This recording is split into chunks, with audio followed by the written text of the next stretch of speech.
All right, so we are very, very excited to have this awesome drummer here, Nate Winn. We got Nate Winn here in the studio here. We want to talk to this brother. Nate, where are you from, actually? I'm from Detroit. He's from Detroit. Homegrown, yeah. Right here, homegrown. Which hospital? Children's. Children's, yep. Okay, I was hustle. Yeah, man. Awesome. So we got Nate Winn here. He's an awesome drummer. He's been playing, man, pretty much with everybody all around the world, and we're excited to have him today. We're just going to ask him just a few questions. Again, this is a Detroit Drummers podcast. This is our first shooting, so we had to get one of the best out here for the first one. You know, you got to be hot, baby. You got to make it hot. Let me say this: I'm truly honored to be a part of this. You know, when Marcus asked me about it, you know, I was like, absolutely. I mean, just to be considered. And especially this being the first one, you know, I'm truly humble, man. So thank you for having me. Yeah, that's what's up. That's what's up. Sure. So, Nate, how long have you been playing? Man, since the age of four. You know, I mean, I'm a church boy. Okay. You know, growing up in church, I had to sit, you know, next to the drums, even if I wasn't playing. Right. I had my drumsticks in my hand. I was airplaying. You know what I'm saying, to the drummer. So, Were you like, was it a bunch of the kids at the church? Or were you Absolutely. Yeah. We all sitting on the front row, waiting on somebody to sing so we can jump on it and play the drums. Yep. I was one of them, man. I was one of them. Some Friday nights I got lucky, other Friday nights I didn't, but it never stopped the hunger. So when did you start, like you became the drummer? Like at what age? So really, not until about the age of 9. The church I started out in, New Christ Temple, East Side. I was there since I was, you know, like 2 years old. Then one of the former ministers there got the call to become a pastor, and so my mom and dad, you know, left with him as a way of to kind of help get the church started. And so I started playing there. Excuse me, church called Word of Life, Pastor Quinn, and that's when I started like playing on Sundays. You know, started up there, and so you know, even at a young age, like I was fortunate to be around drummers. You know how it is, pocket, right? That's the foundation of everything. So I learned that at a young age, and so, you know, in my development, you know, I was able to establish, you know, a good groove, a good pocket, even at a young age. You know, it wasn't all about chops and everything like that. It was about, you know, holding down that groove. And so once I ventured off and started playing on Sundays, I was already in it. Okay, you know? That's cool. Sure. Now, did you have like somebody you looked up to, kind of? Absolutely. Trained you, or? So the first church I mentioned, that church was called New Christ Temple. The pastor's son, his name was Orlando Upshaw. Okay. We called him Lanny. To me, for all the drum nerds out there, he was the gospel version of Michael Bland. Okay. You know, Michael Bland used to play with Prince, right? Yeah. Strong groove, right? Strong pocket. To me, that was Lanny Upshaw. Okay. And so, again, I was in that front row. I would watch him, listen to him all the time, watch his every move, air drumming, trying to mimic what he did. Yeah. You know, super cool dude. And used to cut my hair too, actually. Okay. But I would say he was probably my first inspiration, because at that age of being a toddler, I mean, I wasn't listening to a lot of music. I was just going off of what I was seeing. I was seeing him every Sunday. Okay. Right. And so I would say he was the first inspiration. And then also too, I had a cousin who grew up like my big brother. He's 8 years older than me. And he used to play drums. And so pretty much being like his little brother, I followed him everywhere, tried to do everything he did. I know I got on his nerves, you know what I'm saying, like a little brother would, but he played drums as well. And so I would say those two started out being my first inspiration. Okay. Okay, that's cool. Absolutely. That's cool. So so while you coming up and you're playing, you're learning all this stuff, were you able to like get into like any writing, composition writing or anything? You know what? So the writing aspect for me is where I'm at now. I'm kind of, in certain things, I was a late bloomer when it came to, you know, wanting to do different things. Yeah, I was a late bloomer, I would say. So the writing aspect of it is like where I'm at now, and even at my time at Berkeley, it's kind of started there. So I'm actually enjoying that process, that new chapter, you know what I'm saying? And you know, exploring who I am, you know, as a writer and a composer. Right. Now, how much time did you spend at Berkeley? So Berkeley, I was there for 2 years. You know, I was there to get my master's, and really the way it kind of came about was just really, you know, a blessing in itself, because when I did my undergrad at Wayne State, I actually returned to finish the degree I started. Right, I graduated high school in 2003. Got into Wayne State at that time. You know, was on full scholarship and everything, but being a knucklehead, being young, wasn't on top of my grades, lost a scholarship. I was out of school. Years later, you know, an opportunity presented itself to come back to Wayne to finish that degree, and so I was like, okay, I'm gonna go for it. My mindset was I just wanted to finish that degree. I didn't care about grad school. Now, what degree like is this? So I was Bachelor of Arts at Wayne State. Okay. So like I said, it was the bachelor's degree.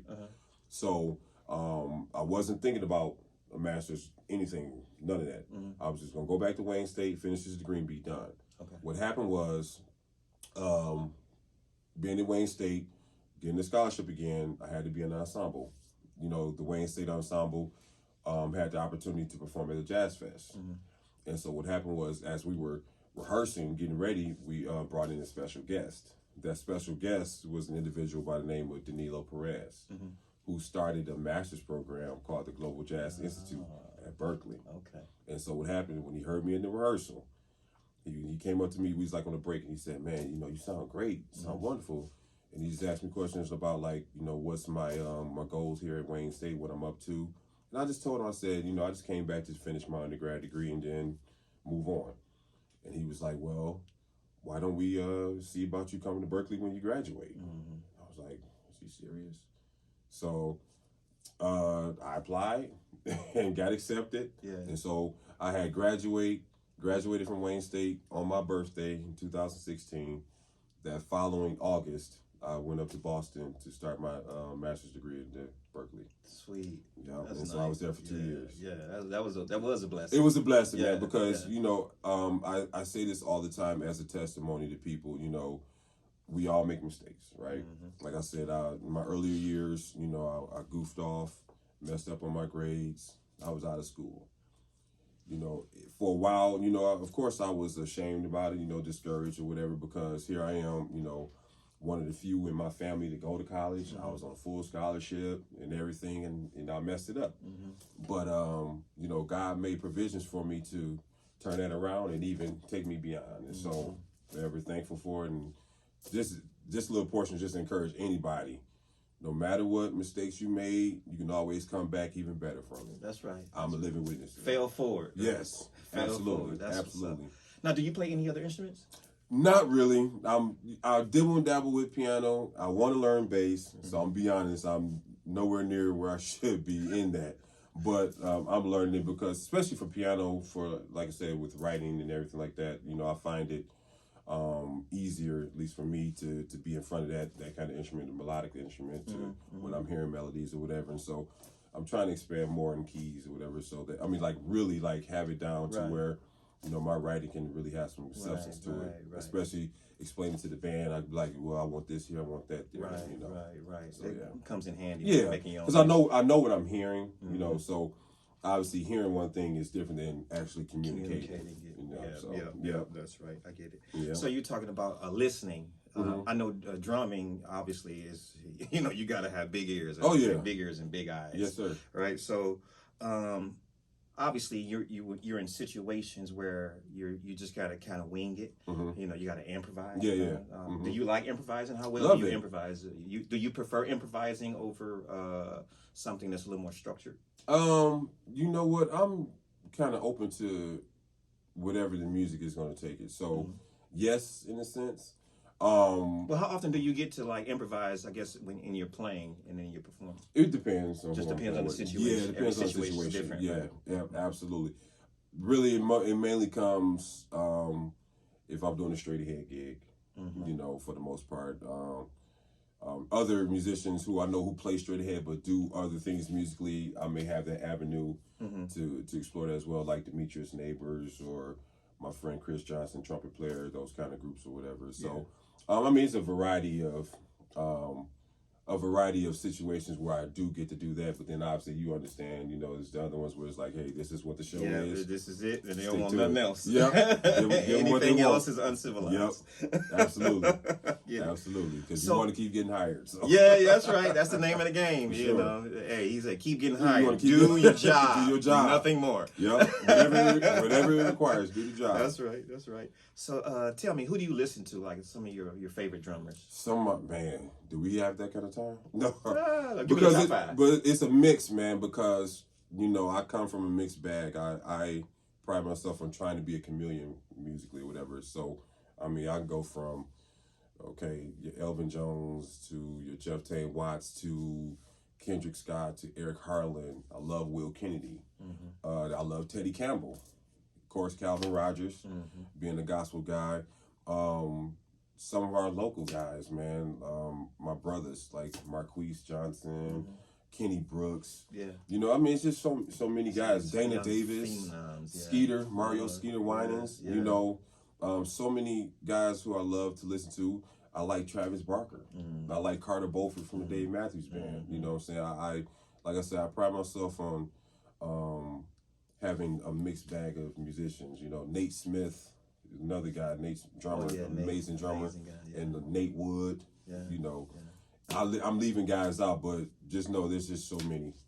So tell me, where can we find you? Like, if somebody say, I want to go check out Nate Winn, like, how do we find you? Okay, so when it comes to Nate Winn himself, like I say, I'm exploring the journey of being a band leader. And so I actually have a show coming up next month, July 27th through the 30th at the Dirty Dog Jazz Cafe. I played there many times with other artists. I played there a couple of times as a band leader. And the support has been great. You know, I've been able to really sell out every night that I played there. So the support that, you know, everyone has been giving me has been tremendous. And so I want this upcoming show to be no different. You know, July 27th through the 30th. Man. July 27th through the 30th. You heard that. Yes, Go Dirty check Dog this Jazz guy out. Cafe. Dirty Dog. Yes. It's that Please. Grosse Point, right? Yes. Yep. Yes. Grosse Point. Yes. Yeah. So I just want to backtrack real quick because obviously we had. We just went all over the place. Yeah, we were all over the place. We did have the track playing. Yeah. Tell us about the music that we just listened to before we even started this. Yeah, so it's called it's two. It's an intro and then the song itself. The intro is called Prelude 2014 and it goes to the song called Funkin' Fusion. Okay. Written by my big brother Demetrius Neighbors, amazing pianist, composer. Demetrius, that's the Yes. man, Demetrius. Yes, call him Crayon. Neighbors himself, right? Yes, Crayon, so plenty of colors. Yes, I've been fortunate I met him when I was 19. And we started How old are off, you now? I'm 37. Ooh. Yeah. So almost 20 years. And since day one, you know, he's been in my corner. You know, we have a trio actually with myself, him, and Damon Warmack. And the first time we played, like, it was instant, right? And so getting to know him and the other things that he was involved in musically, he began to, you know, take me on. So if there was an artist, smooth jazz artist or whoever that he was playing for, that he was music director for, he would call me to play drums. And so I've been fortunate to play on 3 out of 4 of his albums, I believe. He has 4 albums. And that song Funkin' Fusion on his latest one called Perseverance. Okay. Yeah. All right. So. Sweet. Are you prepared? Are we prepared to do one more? I think so. Why not? All right. So we gonna pause this interview right here. Yeah. Nate's gonna lay down some skins for us. He's gonna play this track. This second song actually is another one of Demetrius' songs. I really want people to hear his stuff. And this song is from the previous album called A Journey Within Part 2, and this song is called Pleasure Trip. I'm looking forward to hearing it. Yeah, it's a nice arrangement. Let's do it. For sure. All right.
All right. So again, we're here with Nate Winn for the second half of this interview.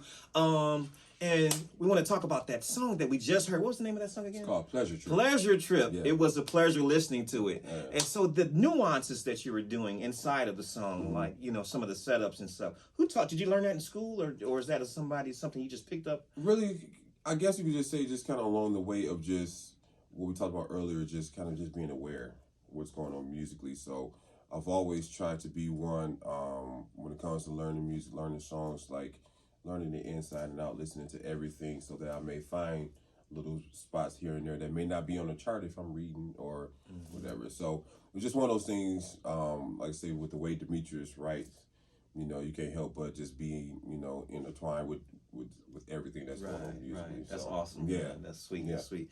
Now, anybody you want to give a shout out to before we Yes. wrap this up? Again, anybody who's ever played a role in mentoring me, I want to thank you. Dana Davis, Lanny Upshaw. You don't know that. I never told you this, but yes, you're definitely an inspiration. Also want to shout out someone who's been very, very influential in my life as well. Person by the name of Dwayne Locke Lomax.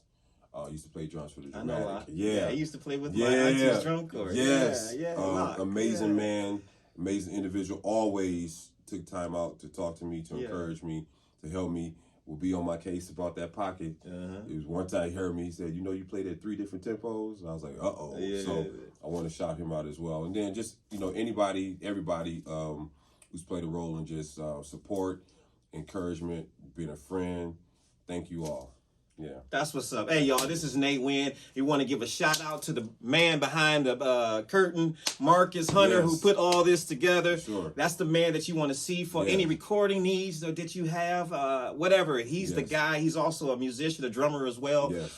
So we thank God that he put this together, put it on his mind. It's going to be amazing. I'm looking forward to the future So we're looking as for this to go on and on and on to the break of dawn. You understand what I'm saying? Yep. Yeah. So thanks again for joining us, and keep your eyes and ears open, and get ready for the next one. Yeah. Until then, July 27th through the 30th, Dirty Dog Jazz Cafe. you heard it. Be there, be square. Call to make a reservation. There it is, or just miss it. Peace.